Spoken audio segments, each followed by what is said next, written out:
বিশেষ রিপোর্টে সবাইকে স্বাগত। সাথে আছি আমি অঙ্কিতা দাস ঐশী। প্রতিষ্ঠার 5 মাস পেরিয়ে গেলেও এখনো চালু হয়নি কুমিল্লা বিশ্ববিদ্যালয়ের গণযোগাযোগ ও সাংবাদিকতা বিভাগের মিডিয়া ল্যাব। এ নিয়ে হতাশা এবং অসন্তোষ প্রকাশ করেছেন শিক্ষার্থীরা। প্রশাসনিক জটিলতা কারণে এর অগ্রগতি বাধাগ্রস্ত হয়েছে বলে জানিয়েছেন সংশ্লিষ্টজন। আলামিনের ক্যামেরায় বিস্তারিত জানাচ্ছেন জারিতা।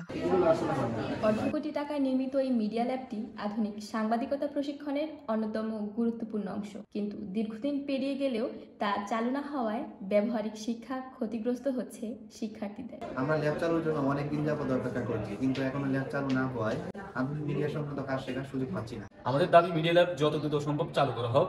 আমরা আমাদের অভিযোগসমূহ ছাত্র উপদেষ্টা বরাবর জানিয়েছি। এ বিষয়ে জানতে চাইলে ছাত্র উপদেষ্টা সুবাইতা আলম বলেন, শিক্ষার্থীরা এই বিষয়ে আমাদের লিখিত অভিযোগ জানিয়েছেন। আমি বিভাগীয় প্রধানের সাথে কথা বলেছি এবং তিনি অতি শীঘ্রই মিডিয়া ল্যাবটি শিক্ষার্থীদের জন্য উন্মুক্ত করবেন বলে আমাদের জানিয়েছেন। বিভাগীয় সূত্র বলছে মিডিয়া ল্যাব চালু করতে কিছু প্রতিবন্ধকতার সম্মুখীন হতে হচ্ছে।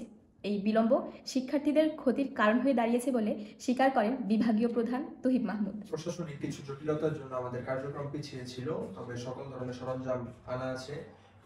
রেজিস্ট্রারের সাথে আমার কথা হয়েছে, অতি দ্রুত এই প্রশাসনিক জটিলতাগুলো সমাধান করে শিক্ষার্থীদের ব্যবহারের জন্য ল্যাবটি উন্মুক্ত করে দেওয়া। এই বিষয়ে প্রশাসনের কাছে জানতে চাইলে বিশ্ববিদ্যালয়টির রেজিস্ট্রার আব্দুল্লাহ হোসাইন তাজিম এমসিজি নিউজকে জানান, মিডিয়া ল্যাবটি চালুর বিষয়ে বিভাগটির প্রধান আমার সাথে যোগাযোগ করেছেন। কিছু প্রশাসনিক ও বাজেট সংক্রান্ত জটিলতা ছিল, তবে সেগুলো সমাধান করে অতি দ্রুত শিক্ষার্থীদের জন্য ল্যাবটি উন্মুক্ত করে দিতে পারবো বলে আমরা আশাবাদী। মিডিয়া ল্যাবটি এখনো চালু না হওয়ায় শিক্ষার্থীদের ব্যবহারিক শিক্ষা কার্যক্রম ক্ষতিগ্রস্ত হচ্ছে। পাশাপাশি ভবিষ্যতে দক্ষ সাংবাদিকতার প্রস্তুতিতে পড়ছে নেতিবাচক প্রভাব।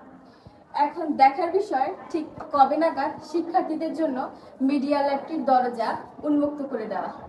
জারিন তাসলিম, এমসিজি নিউজ, কুমিল্লা বিশ্ববিদ্যালয়।